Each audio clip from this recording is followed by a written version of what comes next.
Hello, and a very warm welcome to you all here. I'm here in Britain, and we're broadcasting live at this moment in time from our studios. So, good morning to you. As I said, I'm based in Portsmouth, and a good morning to you all out there. Can't seem to get my words out today, and hope you're all having a great day. Well, what a week it's been already. We've had some crazy stuff going on in Great Britain this week with a big farmers' protest that's been going on in London. And it just seems that our current Labour government just seem to be going from strength to strength. Glory be to God. Forgive my sarcasm. But it does seem that they keep making mistakes, of which people keep complaining about, of which they never seem to back down. So it's good for me. I've got a friend, and he works in TV, and he's having a whale of a time at the moment. A few months back, he was like, I'm so bored. There's nothing to talk about. There's nothing to report about. But since Labour have come to power, he's been kept a busy man, so he's happy. So as always, we like to start the show with a little bit of news. But before I do, I just want to recommend a book that I've been reading this week, which is this one here. It's called Living in Wonder by a guy called Rob Dreher. And it's a really good book. And I'm going to kind of bring some of the things out a little bit later in the show, where I'm going to be talking about recapturing the mystery of God. Because from my own personal sort of testimony of how I came to Christ, from witchcraft to Christ, I had a certain kind of perspective on life that's never really quite left me. And I kind of brought that into my Christian faith. And so this book is really kind of addressing, for Christians to really come back to the weirdness of Christianity and the supernatural of Christianity. This is a really, really good book. Highly recommend it. It's about £16, but it's one of those books that you read it and it leaves you with a sense of wonder at the world in which you're living in. And it's highly impactful, very intelligently written as well, which is great. Okay, so this week then, let's have a quick look at the news, shall we? So I always think it's quite funny what's going on. We've covered a few sort of major stories of late. This has been, well, I wouldn't call it a big story, but it's certainly one that could potentially cause us problems down the line. So with the farmers, they're not happy about this 20% inheritance tax that's been added to them. Consequently, that means that later on down the line, it means that they can't really pass on their farms to their children, things like that. And so the farmers have kind of alluded, probably warned and threatened that they will stop growing food if the government keeps going down the track that it's going. And obviously, if the farmers don't grow food, that's a problem, because I don't know if you're aware of this, but in Spain, where they had loads of floods recently, that wiped out masses of their greenhouses, which is where all our salads and things like that come from. And so also, as I said in one of the other shows, with the nut zero policies, farming in general is right down on its crop output, purely for the fact that the government is subsidizing farmers to not grow anything because it's bad for the environment. I mean, what utter nonsense. I know, let's pay people to not do farming because it's bad for the environment and we'll all starve instead. Well, I suppose ultimately it's good for the environment. If humanity dies out, well, then the earth will be intact and good. Except that's not what the Bible says, and that's how it plays out in the end. Just crazy world that we live in, but exciting times to be in as Christians, if we can get our act together. Anyway, so just some news here. This is from the Daily Telegraph. So Angela Rayner has refused to rule out a further inheritance tax raid on farmers despite a mounting backlash. And it needs to be noted that Labour, it was Keir Starmer himself, actually promised to the Farmers Union there would be no land grabbing, no inheritance tax, nothing to worry about. It's all good. As long as you get us through the door, get Labour into power, we promise you we'll be there for our farmers. Right. Okay. So they backed down on that. So they soon made an about turn on those promises. And again, another thing about Labour is that they just don't listen to the public. And so Angela Rayner, she's refused to rule out further inheritance tax raids on farmers despite a mounting backlash. So people are not happy about this. The Deputy Prime Minister declined to directly answer when she was questioned in Parliament over whether there could be further increases to the inheritance tax burden. So there's potentially more stuff that's coming down the line. Now, I appreciate people saying that, well, we need to make these cuts because it's important that we do these cuts so it will help the NHS. But there's a lot of money that could be pulled back from other places, namely some of this nut zero stuff where they're just pouring billions into it. They could use some of that money for the NHS. So, a source involved in talks with the government over tax changes suggested options on the table may include raising the inheritance tax burdens for farmers. Farmers face a 20% inheritance tax bill on assets valued at more than 1 million under changes that will come into effect from April 2026. Rachel Reeves, the Chancellor, has refused to back down in a growing row with farmers over the so-called tractor tax, arguing that around 75% of farming estates will avoid paying. And on it goes. So obviously this week, because of all of this kind of stuff that's been going on, there's been sort of protests in London.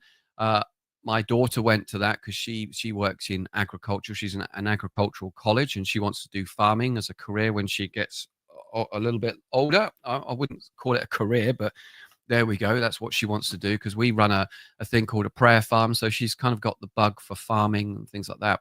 And so she was at this protest. I would have been at the protest. My wife would have been at the protest. But you know what? There's been so many protests lately. I can't keep up with them all. And we have other things to get on with as well. So I got some footage here of what went on in London, just a few minutes worth, and a few interviews.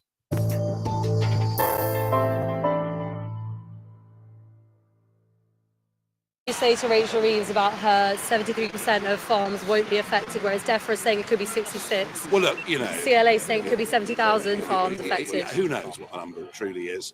All I do know is somebody at the Treasury has got their sums wrong, because the people that survive this intacto are effectively small holdings, right? Which I think the government have included in their figures. Small holdings of giant agribusinesses, and the irony that so much of the land that families will have to sell will get bought by foreign corporations who pay almost no tax here anyway, seems to have escaped everybody. So, no, I think this is, I would view today as being just the beginning of what's going to become a rural revolt, a British revolt, not violent or anything like that, but I think it's time that the countryside stood up. And what's the solution? What do rural Labour MPs have to do to fight for their constituencies? Well, and farmers? That's why this is winnable. We're up to 100 Labour seats are in rural or semi-rural constituencies. The pressure from this, if it's sustained, is going to be very, very real. And at a minimum, there needs to be a complete rethink about the threshold level. I've got people in Clacton with 300 acres of land. Now, in theory, it's worth a fortune, but in practice, they're lucky to make 30,000 quid a year on it. Mm-hmm. Land values have gone mad. It is true that some billionaires have bought up vast tracts of land to avoid IHT, but these people shouldn't be paying the price. For the sake of everybody here, and for all the farmers who are stuck at home today, paralysed by a fog of despair over what's been foisted upon them, I beg of the government to be big, to accept that this was rushed through, it wasn't thought out, and it's a mistake. That's the big thing to do, admit it, and back down.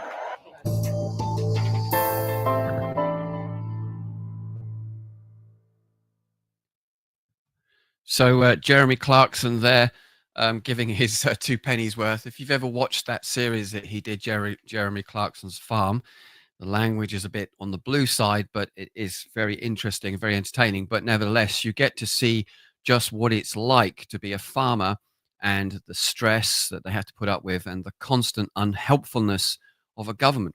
And it seems crazy to me that food is one of the most important things that we need to secure. There should be a Department of Food Security, but there isn't. And food is everything. It's really on a knife edge. So, for example, I had a guy, he from Asda's, came up to me the other day, and we was giving my shopping in the morning. And I said, "How's things going?" I said, "You must be getting busy because you're coming towards the Christmas time." And he was like saying, "Well, we've got a major problem with our system that's down at the moment, which has caused us to back things up, and it's really slowed things down." But he said one thing that's crazy. He said the same system we use is used by multiple different companies, from mail companies, delivery companies, I think even banks. And so this one system, when it went down, brought down loads of other systems with it. And so we have this a very fragile infrastructure. And where a lot of our farming is done globally, where we get things from one country or just a few countries that come in, and where we're not really promoting and pushing homegrown vegetables and homegrown farming, but our emphasis is on the global market rather than the local market, we're actually making our food security very fragile. So a simple thing like a computer virus, it was actually hacked on purpose, this Asda software, so that people could make some money on it by saying, hey, pay a ransom. If you don't pay us this, then your system will stay down. And invariably, a lot of these companies have to pay the ransom, which is terrible. But it just shows how the fragility of our food security really is. In the good old days, I guess even like in the 1950s, 1940s, a lot of farmers grew for the local area.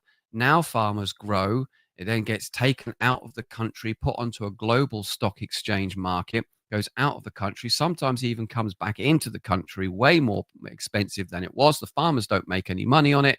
And the people that do make the money on it is the stock market investors. And you and I get to pay the additional premium at our local supermarkets. Thanks. And so basically, we need to really get behind our local farmers. It was again in the papers this week that Labour's environmental secretary, who is Steve Reed, I believe, he has visited a farm just once in 3 months in the job that he has. It's emerged. And so Steve Reed has now been dubbed City Steve by the Tories, when he'd actually be spending a lot of his time with farmers, but he's not. And he's one of the ministers leading the arguments that the government's inheritance tax raid on farmers is justified. You know, it's like politicians that don't even know what the price is for a pint of milk, which, to be fair, I don't even know that myself. What is the current price for a pint of milk these days? Can you even still buy a pint of milk? I mean, who buys a pint of milk, for goodness sake? You know, we now buy 20 gallons of milk these days, especially in my house anyway. We drink it like it's going out of fashion. So basically, it's not good, right? And this is something else that as Christians we really need to be praying for our nation. We do need to pray for our farmers. There are a lot of farmers that are going out of business every week. There are a lot of farmers that are committing suicide as well. This is a big issue. And we really do need to pay attention to food security. But it just seems that our Labour government is more obsessed with net zero and basically making sure that we can buy up fields and stick solar panels on it and save the world from this global agenda, which, by the way, all those COP20 other countries don't want to be involved with. It's only a few countries that want to do it, and Britain's one of them. But everyone else, the big countries, they don't want to get involved. You want to know why? Because they know how much money it's going to cost the economy, and it's absolutely absurd.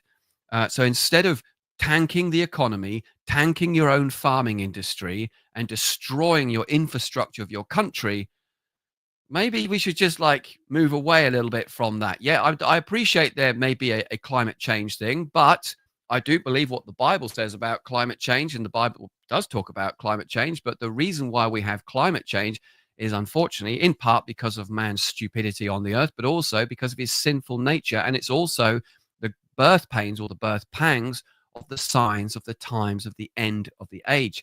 So no amount of net green is or nut green is actually going to, or nut zero is going to solve those problems. And so with these leaders that we have, you know, it says in Isaiah 10 verses 1-2, it says, what sorrow awaits the unjust judges and those who issue unfair laws. They deprive the poor of justice and deny the rights of the needy among my people. And we are seeing real injustice here amongst the farming community. It's not right. It shouldn't be done. We should be protecting our farmers. We should be standing up for the infrastructure and for food security in this nation and across Europe, actually, because it's not good. And we need to be taking this seriously. Again, this is one of the reasons why we as a church, we have our own farm, we grow our own produce and our own food, because we believe that God warned us that food security would become an issue going down the line. And now, thanks to the net zero propaganda that's actually paying farmers to not grow crops, thanks to weather problems in Europe, and thanks now to what could potentially be going on with the farmers are downing tools and saying, well, if you're going to do this to us, we're not going to give you any food. So this is a problem. And don't get too worried. It's not like this hasn't happened before. I mean, if you think in World War II, food security was a big issue, but we dug for victory. We might have to bring those days back.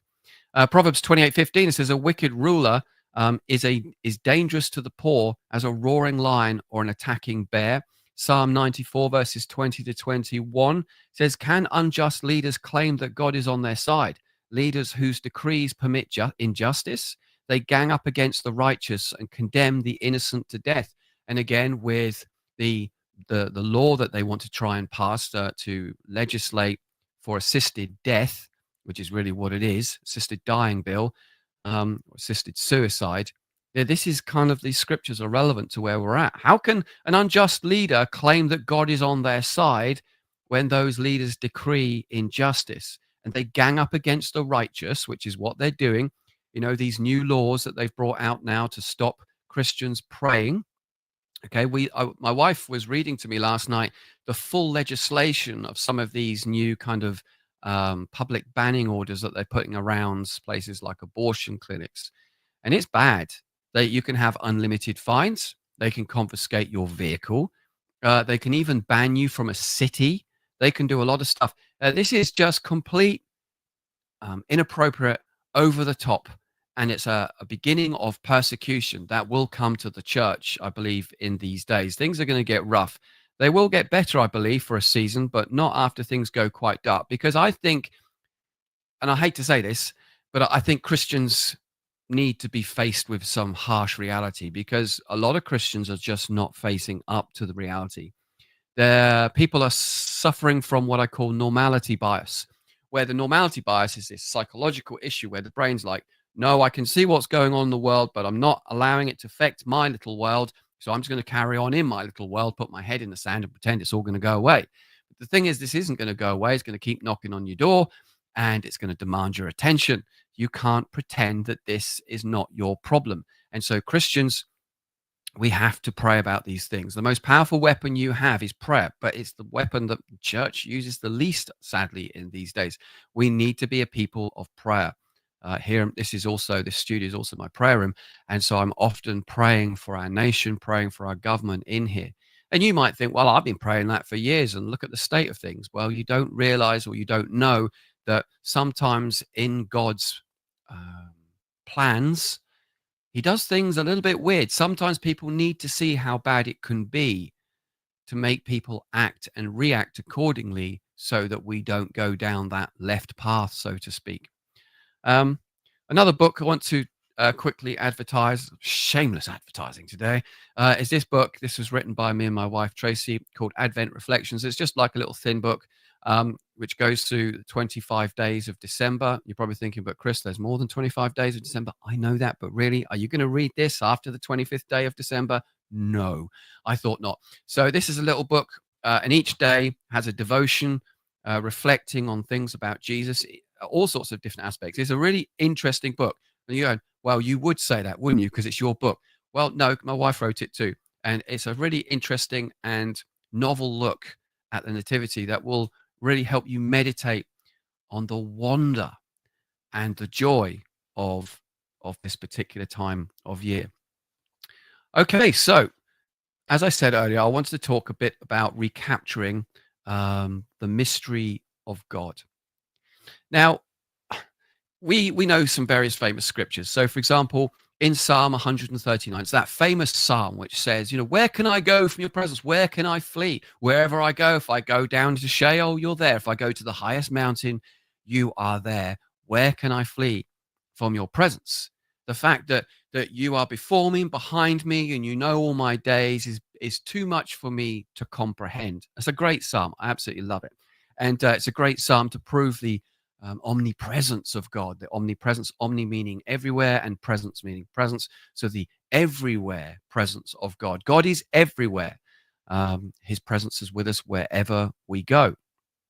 God is always present. And so this is something I kind of want to touch on a little bit here. God, did you know that God is always present? Well, yeah, theologically we know that God is always present, but do you know that you can always experience God anytime, any place, anywhere? Often I find Christians who say things like, I'm just not feeling the presence of God, and I'm not experiencing God in my life very much lately. Well, there may be various reasons for that. But for my own personal walk with God, even though I go through some really tough stuff and some really challenging times, I can honestly say that there's not really a day that goes by where I'm not aware of the goodness and the kindness of God and his holy presence that's around me. I'm aware of it all of the time. And I don't mean just theologically or theoretically, I mean practically. You see, it says in John chapter 17, verse 3, eternal life is knowing God. So normally when we try and sell eternal life to people, we're like, it's about living forever, isn't it, mate? No, it is that. But primarily, eternal life is knowing God and Jesus, the Son whom he sent.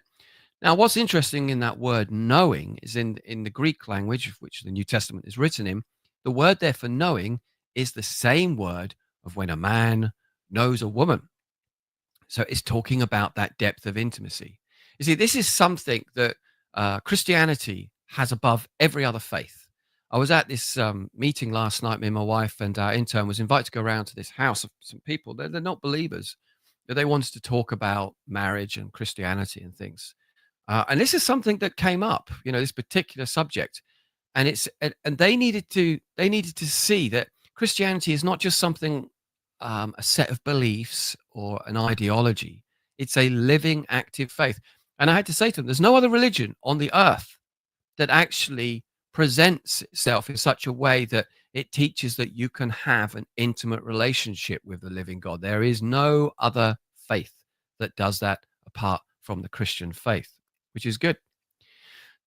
Now, in Romans 1, verses 19 to 20, I've inadvertently left my Bible somewhere where I can't get to it. So I can't go off camera to get to it. So I'm going to have to use my memory.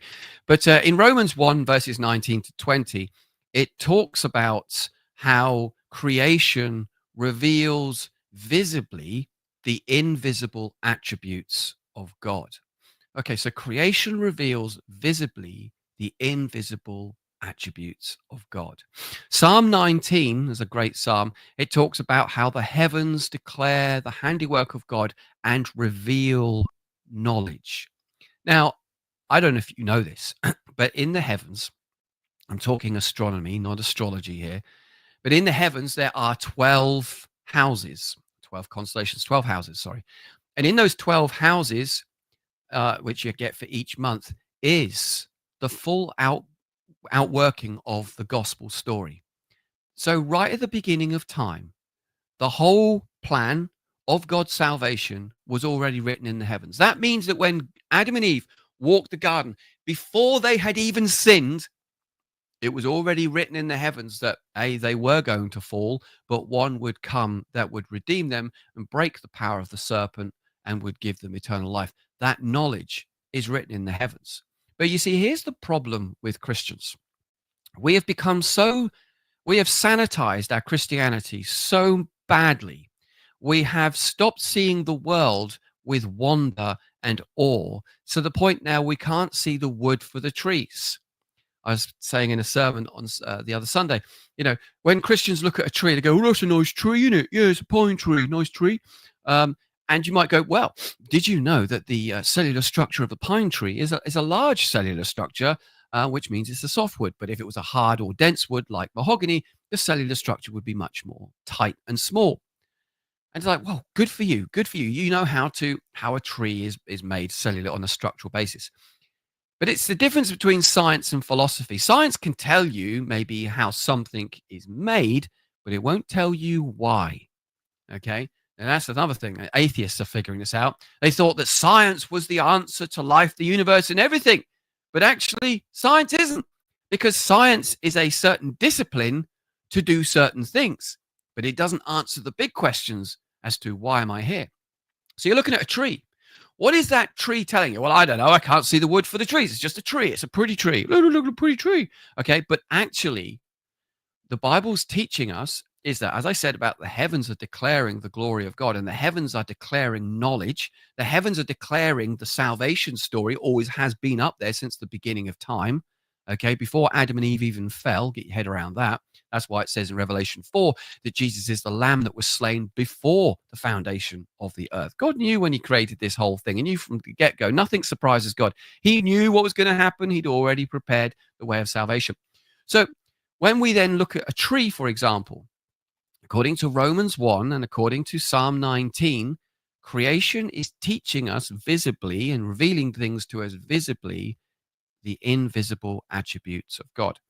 Now, I ran a prayer school for a while, for about a year at our church, and we had all sorts of people come from all over the place, even as far as London. And I was teaching people how to do some of those ancient disciplines, things like Lectio Divina, and various other things. And one of the things that I occasionally did was I'd bring in bits of plants, and I'd say, okay, we're going to meditate on a leaf today. And they'd kind of like look at me like, what? Okay, because I had to say to them, look, all creation is revealing visibly the invisible attributes of God. What are the invisible attributes of God? Well, the fact that God is holy, the fact that God is omnipresent, omnipotent, omniscient, the fact that he is all of these things, and he's all powerful and all pervading. Now, I don't teach that God is in creation, because that's pantheism and panentheism, which is heresy. Okay, but the Bible does teach that all creation reveals something of God to us. But the problem is that we live in this very sanitized, whitewashed, wishy-washy, boil in the bag type Christianity, where we just don't see the mystery of the world because we can no longer see the wood for the trees. So I in this prayer school, I gave everyone, I bought in a big bag of leaves, handed them out to everybody. They're like, okay, what am I going to do with it? I said, you need to meditate on it and see what God is saying about what these things are revealing to you. And it's always interesting. So for me, a clover leaf. Okay, now you think, I don't know if you've seen a clover leaf up close and personal, but on the farm that we have, there's quite a lot of clover that grows up there. And you pick it up, and it has these 3 leaves, which I'm sure you're all aware of. But on each leaf is this white thing. And that when the 3 leaves come together, this white lines form a perfect equilateral triangle. Ooh, big word there, triangle. And so it forms this perfect triangle. And there you see the mystery of the Trinity. 3 persons, but it forms one singular triangle. So there's only one God, but 3 persons of the Trinity. And that's in a clover leaf, which you just walk on with your feet. And then you pick these things up and you look at them and you see that all creation is screaming, God, God, God, all of the time. For example, another thing, and so back to the prayer school, I got them to meditate, I think, on some leaves. And we had some leaves, the ones with the 5 prongs, maple leaves, I believe they're called. I don't know. Anyway, I'm not an expert on trees, but there we go. And so we meditated on these leaves that had like these 5 fingers on them. And of course, you think about these things. Well, what does 5 represent biblically? Well, 5 is the number of grace.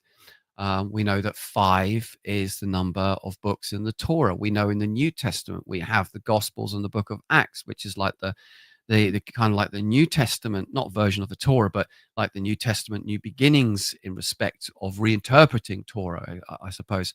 And then we have oak leaves, which have 5 fingers one side and 5 fingers the other side. So again, now you have law and grace and all these other things. And it just all these wonderful things and revelations that come out of creation. And all of a sudden you start looking at the natural world with a very different look. And that look that we're supposed to really see the world is in what we call a sacramental way of seeing creation. So there's several words for you, big words for the day, theological terms. We've got a theophany, a Christophany, and a hierophany. Okay, so a theophany is where God manifests himself in some way. And so we see this in the Old Testament, where God, when he was leading the Israelites through the wilderness, so for 40 years, he appeared as a column of fire, fire by night and a pillar of smoke by day. That's called a theophany, okay? The other one is a Christophany. So this is where Jesus appears. He appears often in the Old Testament as in cameo roles, sometimes as the angel of the Lord, sometimes as the word of the Lord. So I think it's in Genesis 15, it says, or 14, it says, the word of the Lord came to Abraham, saying. We know that according to John chapter 1, verse 1, in the beginning was the Word was with God, the Word was God. And then I think it's verse 14 or 17 in the same chapter, the Word became flesh and dwelt amongst us. So the word of the Lord, if you read the prophets, the word of the Lord came to Jeremiah, the word of the Lord came to Zechariah, the word of the Lord came to Hezekiah, not Hezekiah, the word of the Lord came to Ezekiel, etc. So this is not like, oh, the word of the Lord came to him like, oh, it's a prophecy, I just received the word of the Lord. It's actually, no, it's the manifestation of the word of the Lord, which is Jesus. So that's called a Christophany. And then the other word, which you may not be familiar with, is a hierophany. Now, hierophany is where we can experience something of the divine from the natural world around us. And so this brings us into this way that we can approach the Bible and the world in which we live in, which is learning to live in wonder, which is really what the guy is saying in this book, learning to see the world in wonder. Now, let me tell you a little bit about my story. Some of you are already aware of this, that I've come from witchcraft to Christ. When I was 17, I'm now 52. I came from witchcraft to Christ. That's my story, where I had several encounters with Jesus Christ. I'll share a few minutes on that, if I may. So I was involved in witchcraft. I was in a really dark place. I was having regular demonic apparitions appearing to me, all sorts of stuff. And then one day I woke up going to sleep, and I woke up, I don't know when it was, probably in the middle of the night. And at the end of my bed was God and the devil. And they were having a talk about who would get my soul. Devil, he just looked like a kind of a normal guy. I wasn't really paying much attention to him, but it was God that grabbed my attention. And it was like this swirling spiral galaxy of galaxies of energy and light pouring forth, okay, into my room. And as I gazed upon, let's see the light there. I get complaints about too much light shining off my glasses. So I've rearranged the light so that it doesn't happen. But anyway, just for effect, I'm going to look up to the light. Okay. And as I tried to look into the light of the glory of God, my eyes just kept falling off him because he was too holy. He was too perfect. And I just couldn't do it. It physically pained me to look upon the living God. But it was so magnificent to see this manifestation of the glory of God in my bedroom of all places. Anyway, so that kind of happened, and I kind of just forgot about it, because again, I had a lot of weird experiences with the demonic growing up. So this was unusual, but not unusual in one sense. It was unusual that it was God that was doing this, but not unusual to have these kind of apparitions appearing before me. And then one day I was coming home from the woods where I'd done a witchcraft ritual. And there, the voice of Jesus spoke to me, and he said, will you stop what you're doing? Come to know me. You can be forgiven for this. Now, I didn't really understand quite what he meant, but I knew in the instant that he spoke to me, and bear in mind, I've had no religious upbringing. I had no interest in God, didn't want to know God. I was happy doing witchcraft. Thank you very much. And then the voice of God speaks to me. And in the instant that he speaks to me, I knew instantly that he was Jesus. I knew instantly that he was God. And I knew instantly that he was the creator of everything. This happened several times. I didn't really understand what he was saying, and I kept ignoring what he was saying. And this happened several times. But eventually, I got the point and gave my life to Jesus. But then, having been involved in witchcraft, my life did take then a turn for the worse, because I suffered from really bad bouts of depression. It was a demonic kind of depression. Now, I know there's different types of depression out there, but mine was demonic. So I would just be sat there quite happy, and I'd just feel this darkness just descend upon me. And then when that darkness descended upon me, I just would want to do things like kill myself. There was no rhyme or reason for it, okay? This was not normal depression. This was really quite dark, macabre depression. And I found one night, I was like, I'm going to get into my car and go kill myself. It was probably about 11 o'clock at night. I drove up to Portsdown Hill, near where I live, found a good place to drive off the edge. So, and went up to the roundabout, drove the car up to full speed, which is only about 60 miles an hour. It was an old thing. And whoosh, straight off the edge of the road. And as the car was flying, hurtling through the air, I was expecting to feel death and pain. And I had my eyes shut. And then suddenly the whole car just immediately flooded with pure white light. And I remember being bathed in this white light. And then suddenly this sense of peace overcame me, and then I blacked out. When I came to, the car had crashed on its nose and then landed on its roof, and it was completely written off. And I what came to upside down in the car, completely unhurt, not a scratch. I was so annoyed because I hadn't succeeded. And as I got out the car, I heard again the voice of God saying, "You're not dying because you've got work to do." And I clambered up the hill and got in, and then suddenly this car pulls up, and there's a man inside a car, a bearded man. Yeah, I know, I get the stereotypes. And he just said to me, "Would you like a lift home?" And I was like, "Yes, please." And I get into the car. I get into the car, not gets. I get into the car, and I didn't tell him where I lived. And suddenly everything became very dreamlike and blurry. And he just drove me straight to my house, straight to my door, and then off he went. No questions. I don't remember him asking me a single question because I was streaked with blood and not blood, sorry, with dirt. And he just didn't ask a question. Like, why did you just clamber up that hill? Why are you covered in mud? Just drove me to my door. So that was my introduction to Christianity. And I could tell you some stories that would probably turn your hair white. So my experience of Christianity is way beyond what I would call the norm. That doesn't mean I'm someone special. But what it means is that I have a perspective that I learned very quickly that most Christians lack. And and as I was growing up as a Christian, I found that really hard. That I was experiencing spiritual realities of God and the spiritual realm that's around us, and the spiritual world. And most Christians, for the most part, had no experience of it. And not only no experience, but didn't want to know anything about it either. That to me was problematic. And then I would be encountering Christians that was like, I'd say, "Oh, God said this to me," or "God said that to me." And I'd have people saying, "Well, I've been a Christian for 30 years and I've never heard God speak to me once." And I'm like, whoa, there's something, either I am abnormal here, which probably many people would agree with, or there is something wrong with them. And I think in part it's because Christians have used their intellect to such a point that they have literally talked themselves out of the supernatural. You see, just prior to the Reformation, we had the Age of Enlightenment, or the Enlightenment movement, that kind of spread from Italy out across Europe. And about the same time, just a little bit later, came the Reformation. And so the Reformation and this Enlightenment movement kind of blurred the edges and came together and joined forces in many respects. And it changed how we think to make the Western world, especially in Britain and Europe, a weird bunch of people.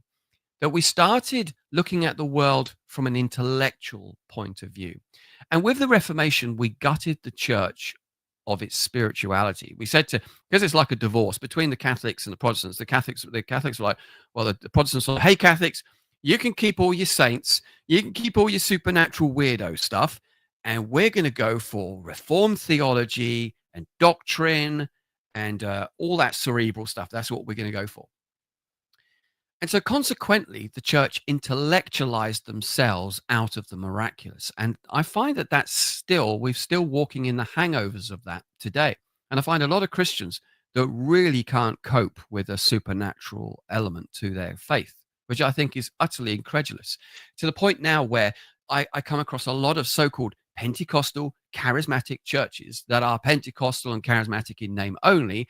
And they think they're charismatic because they've got the big loud worship band and a smoke machine and lights. And hey, that's what makes us charismatic, right? No, charismatic comes from the Greek word charismata, which means gifts of grace. It means as a church, if you want to have the badge of being a charismatic church, you need to be operating in charismatic gifts, okay, as listed in 1 Corinthians 12 and 13. If you're not operating in those gifts, then you're no different from a church that's possibly even cessationist, okay? You can't claim that you're charismatic. You can't even claim if you're Pentecostal. I know some Pentecostal churches that don't even speak in tongues. And I mean, that's what Pentecostal churches do, right? Crazy days in which we're living in. So in our history in Britain, if we go back like, I don't know, to like say 1,800, 1,700 years ago when the Celtic Christians came to this nation. Well, they weren't Celtic Christians, but they were Christians that came from the eastern bloc of the world, came to us, and they basically got many of the Celts saved or born again. And it was those Celtic Christians that moved on in this remarkable way where they saw the world in a very different way from us. So, for example, Celtic Christians would go into a zone or an area and they would find the most demonized, darkest area, which is what Christians wouldn't do these days. And they would pray in that area until they made it what they call a thin space, where it's so prayed in that the presence of God is there. And once it's established, then they would they would build a monastery.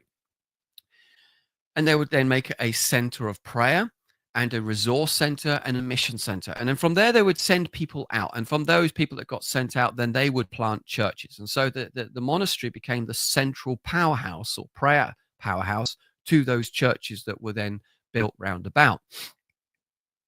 But we don't think like that anymore. We don't think about things like thin spaces, no, God doesn't do that. No, we are the church. God's not interested in spaces and buildings and all that nonsense. No, it's all about us. We're the church and God lives in us, and it's got nothing to do with external realities. Except that just isn't true, because you see, God is immutable. As much as he said to Moses, "Oi, take those sandals off because where you're treading is holy ground," that's as true then as it is today. There are places that are still sacred spaces. A while ago, I went to a place called Ashburnham Place. If you're aware of it, it's a lovely place. And there's a prayer room there that's been prayed in for about 100 years. Now, the guy that was running the place, he said to me, "I'll come and show you. I'll show you our prayer room." So I went to the prayer room. And he said, "Can you just stand in this part of the room here?" And I was a bit weird. It's like, "What, here?" No, just to the left bit, right bit, forward bit.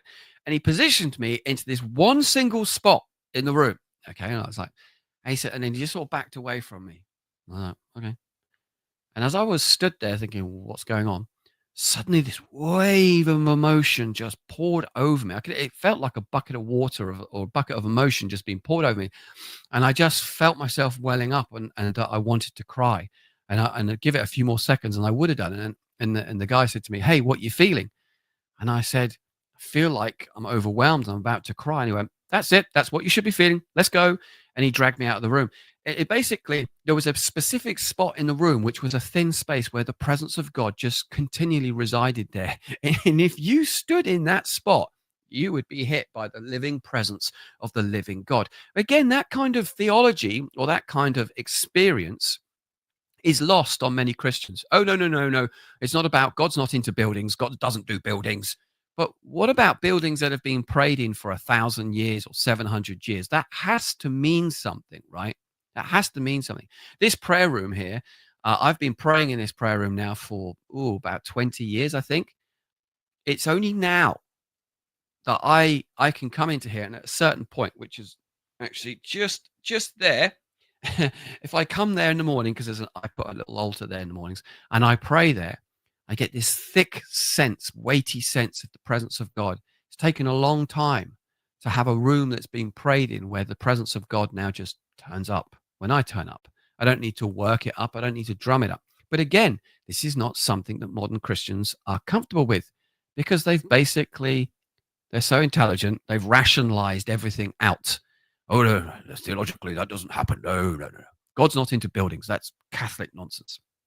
But actually, excuse me, God is immutable, which means he's unchanging.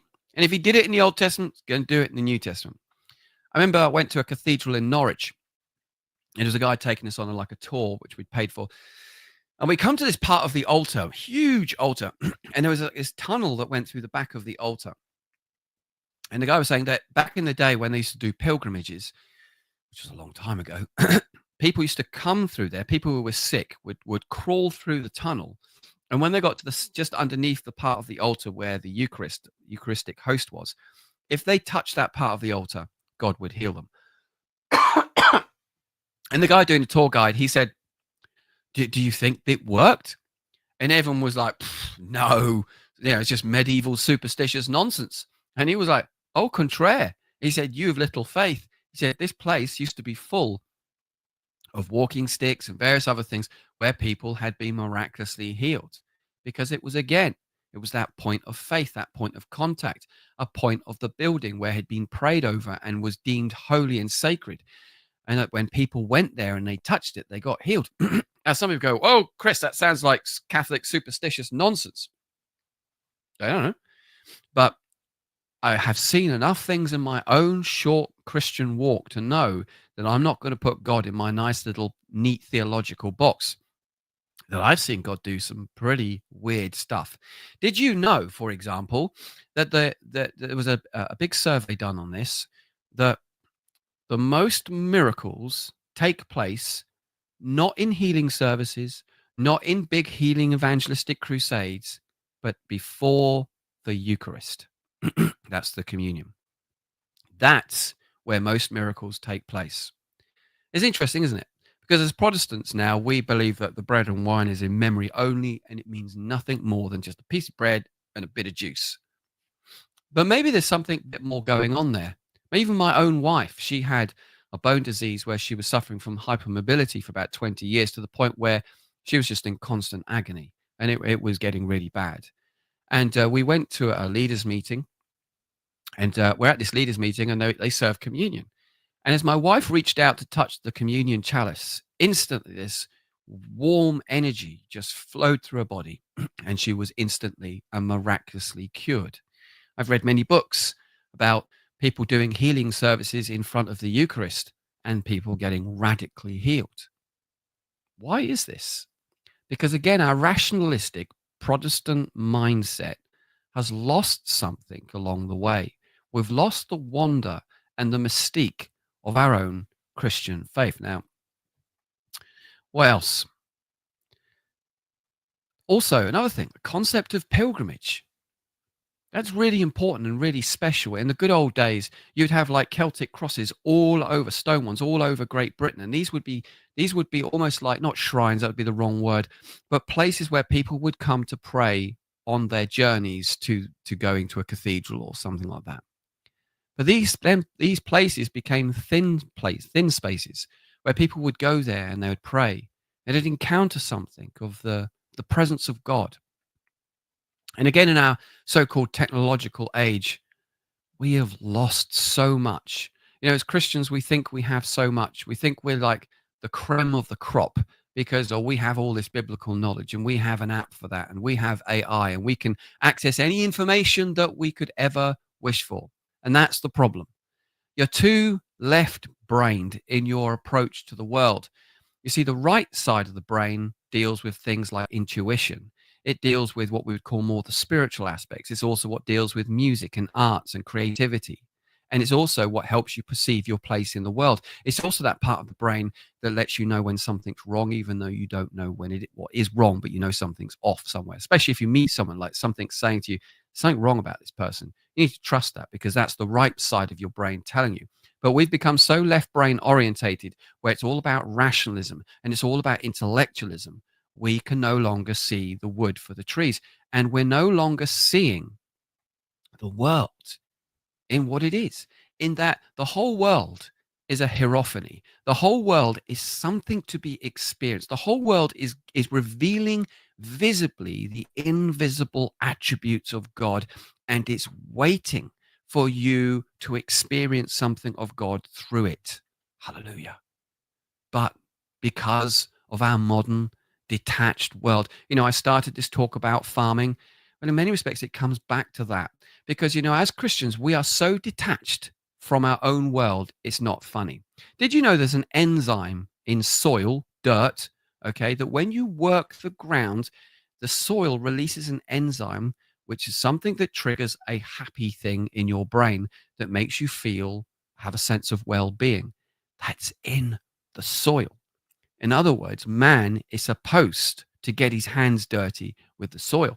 But we live in this very advanced technological age. Christians have lost touch with the world around them. They've lost touch with creation. They barely go to see it. They barely go in it. And when they do, it's just like, hey, let's go for a walk in the park and, ooh, look, a tree. But not appreciating the hierophany that's going on around them, where the whole world is saying you can have an experience of Jesus Christ everywhere you go. Hallelujah. I love Mother Teresa. She always used to say, whenever she sees somebody, she would see Christ within that person. And because she was taking Matthew 25 literally, where Jesus said, if you've done it to the least of these, my brethren, you have done it unto me. And she saw that man is made in the image of God, and therefore man reveals and reflects something of God. And so she would treat man with that dignity and that respect that came from the Imago Dei, which is the image of God. We live in such a rationalized world now that we don't really see the spiritual side much. There's not many churches that do deliverance ministry anymore. We've had people as far as Ireland, all sorts of places, Scotland, coming to our church to get healing and deliverance ministry because many churches will not do it. I think many churches will not do it because they don't know how to do it. And also many churches won't do it because they don't believe in it. They would rather sit you down and give you a counseling session, which is teaching you how to live with your problems, than to actually be healed and have deliverance, either demonically or from trauma, or deliverance from things that have been afflicting your life. And that's a shame. That's a shame when our rationalistic mindset culture has infected our Christianity to such a degree that we no longer live in a world of the supernatural. It's a shame. It's such a shame. And so when I came from witchcraft to Christ, I could see the world through that lens. My whole childhood saw the world through that lens. And even now as an adult, I struggle sometimes. I'm not as good as I used to be, but I still see the world through that lens. And it's a wonderful world. It's also a very scary world. There's a lot of crazy stuff out there. But there's a whole world where God is wanting to reveal himself to you in different ways. Remember, God isn't in creation, but creation is revealing the visible attributes of the invisible God. So you should look at the world that you're living in with awe. When you come to the communion table, see it for what it is. It is a sacrament. A sacrament is something that is physical, but somehow it's revealing something deeply spiritual. And when I say spiritual, I'm not talking about like an intellectual kind of spiritual, like, oh, yes, it's a spiritual thing. No, it's a spiritual thing, meaning it's a real thing. Something real is going on there. It's a bit like marriage. Marriage is a sacrament. And so when you Bible says, he who obtains a wife or a good wife he who gets himself a good wife obtains favor from the Lord. So in other words, get a wife, and then you can obtain favor from the Lord. In other words, your marriage, which is a natural thing, is imputing and imparting a grace to you, because blessed is the one who finds a good wife, for he shall obtain favor. That's the grace and the mercy and the kindness of God, just because you're married. Why? Because marriage represents Christ and his church. And this is why we see marriage as being a sacrament. And so it ministers a grace to you. There's a grace for people who are married that you don't get when you're single. That's not to say you don't get certain other types of grace for being single, because you do, because Paul says that, there's a grace to be single. But this is what I'm talking about. It's like baptism. People just chuck them in, get them out. Yay, well done. You're a Christian now, blah, blah, blah. It's like, well, hang on a minute. No, baptism is way more significant than us Westerners really value and appreciate. Think about this. And I'll kind of close on this because the show will be over soon.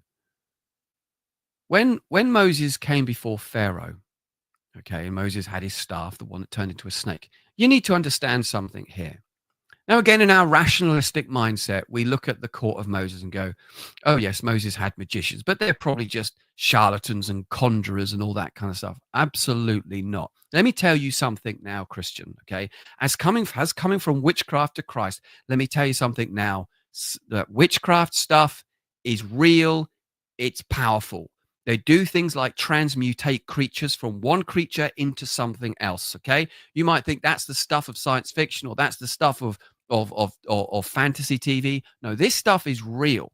But the fact that you don't want to believe that, the fact that you don't know that, is neither here nor there. Satanic power is real. And so when Moses came into the courts of Pharaoh, he knew that he was coming into the seat of a man who claimed to be God, with magicians that were around him that could really do strange and demonic stuff. So Moses, he had to know when he came into the Pharaoh's court that he had greater power and greater authority than they had. And again, this is completely lost in today's Christian culture. You read these stories and go, oh yeah, he just came into Pharaoh's courts. No, this was literally a power of the gods. Whose God is more powerful? They didn't have this intellectual worldview that we have, because our worldview is weird.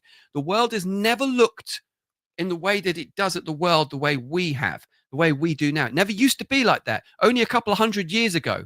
But before that, no one ever thought the way that we do. We are actually, although we're very intelligent people and we're very knowledgeable, we're actually really dumb and stupid when it comes to the things of the Spirit. So Moses is coming before Pharaoh. And he says, got to let my people go. And he puts his staff down. It turns into a snake. Whoa, clever trick. But then the magicians, the wizards, they put down their staffs and they turn into snakes. This is real. This is transmutation, going from one thing into something else. It's real. It happens all the time. And so there's this shape-shifting stick, and now it's turned into a snake. But Moses' staff gobbles up those two snakes. And then it becomes a staff again, and he holds it up.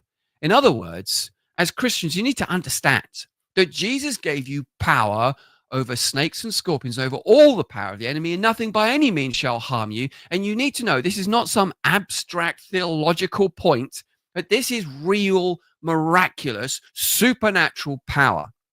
Now, I'm not saying that we jettison our brain and we become stupid people and really superstitious and, there's a demon here and there's a demon there. But you need to understand that there's an aspect to our faith which we have lost, and we need to reclaim it back. And we need to come back to the wonder of Christianity. We need to come back to learning how to live in wonder. I strongly recommend that you get this book. You may not agree with everything this guy says, because he's coming from the Greek Orthodox, which is kind of, So you got Catholic, Orthodox, and then Protestant. They're really the three major denominations. So he's coming from the Orthodox point of view, but he raises some very interesting points. As Christians, we did away with our stained glass windows. We did away with candles. We did away with incense. Instead, we replaced them with bland whitewashed buildings, colored lights, and a smoke machine.